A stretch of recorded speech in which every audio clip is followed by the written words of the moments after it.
हे दोस्तों, कैसे हैं आप? उम्मीद करता हूं आप अच्छे होंगे। मैं हूं विनोद राज, स्वागत है ट्रिकी हिंदी साहित्य चैनल में। दोस्तों, आज हम कक्षा 11 की एनसीईआरटी भूगोल जो लग रही है उसके भौतिक भूगोल के मूल स्वरूप के जो 5वां पाठ है खनिज एवं शैल के महत्वपूर्ण तत्वों बिंदुओं को पढ़ने वाले हैं।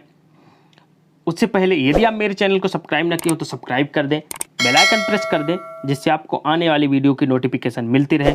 वीडियो को लाइक करिए, कमेंट्स करिए और अपने दोस्तों तक शेयर करना ना भूलें। तो चलिए आज हम पढ़ते हैं कक्षा 11 की एनसीईआरटी भूगोल पाठ 5 खनिज और शैल। देखिए, इसमें महत्वपूर्ण तथ्य जो है, हमारी पृथ्वी अनेक तरह के तत्वों से बनी है। ये तत्व भूपटपटी पर भिन्न भिन्न ही नहीं मिलते, वरन दूसरे तत्वों के साथ मिलकर विभिन्न तरह के पदार्थों का भी निर्माण करते हैं। तत्वों के आपस में संयोजन से अनेक तरह के खनिजों का निर्माण होता है। इन खनिजों का निर्माण मूलतः मैग्मा के ठंडे होने से होता है, जो अग्नि चट्टानों में मुख्य रूप से निर्वहन करता है। पृथ्वी का ऊपरी भाग शैलों से बना है। एक या एक से अधिक खनिजों से मिलकर शैलें बनती हैं। साधारणतः मिट्टी से लेकर कठोर चट्टानों तक को शैल कहते हैं। तो शैल किसे कहते हैं ये आप जान गए। ये शैलें 3 प्रकार की होती हैं: आग्नेय चट्टानी, आग्नेय अवसादी और कयांतरित। तो जो आग्नेय है इसमें मूल है, और आग्नेय से अवसादी का निर्माण होता है, फिर आग्नेय अवसादी से कयांतरित का निर्माण होता है।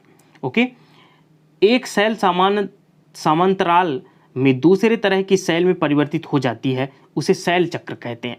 शैलों को हम रेखा चित्र भी समझ सकते हैं।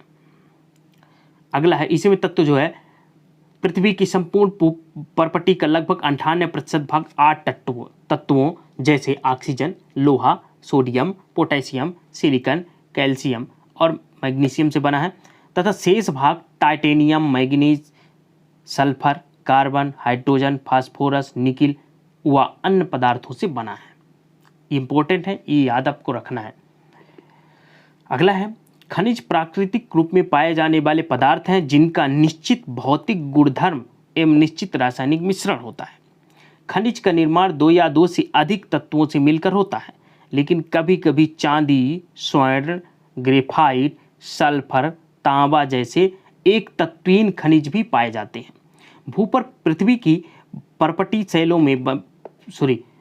पृथ्वी की भूपरपटी शैलों से बनी है। शैल का निर्माण एक या एक से ज़्यादा खनिजों से मिलकर होता है। एक या अनेक खनिजों से मिलकर होता है।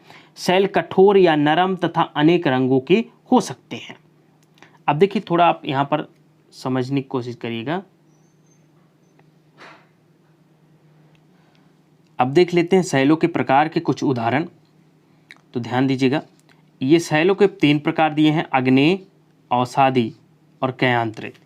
देखिए, आग्नेय जो चट्टानें होती हैं, वे आग्नेय चट्टान में मुख्य रूप से आपका ग्रेनाइट और बेसाल्ट आता है।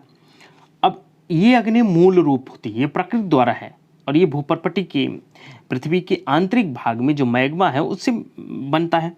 अब इनसे परिवर्तित होकर के जो बनता है वो अवसादी बन जाता है। तो अवसादी में बलुआ पत्थर, खड़िया, चूना पत्थर, मृतिका, कोयला और जिप्सम है। ये आपके अवसादी में हो जाए। कयांतरित में आके आप संगमरमर, नीस, स्लेट और शिस्ट, ये मुख्य रूप से है। अब देखते हैं आगे। आग्नेय शैलों का निर्माण पृथ्वी के आंतरिक भाग के मैग्मा से होता है, अतः इनको प्राथमिक शैलें भी कहते हैं। मैग्मा के ठंडे होकर घनीभूत हो जाने पर आग्नेय शैलों का निर्माण होता है। ग्रेवो, पेगमेटाइट, बेसाल्ट, ग्रेनाइट, ज्वालामुखी, ब्रेसिया तथा टफ जो है आग्नेय शैलों के उदाहरण है। अगला जो है, द्रवित मैग्मा ठंडा होकर ठोस हो जाता है। इस प्रकार बने शैल आग्नेय शैलें होते हैं। यह भी 2 प्रकार की होती है: अंतर्भेदी और बहिर्भेदी। आग्नेय शैलों के भी 2 प्रकार होते हैं, अंतर्भेदी और बहिर्भेदी। अवसादी अर्थात सेडिमेंटरी शब्द की उत्पत्ति लैटिन भाषा के शब्द सेडिमेंट से हुई है, जिसका अर्थ है व्यवस्थित होना।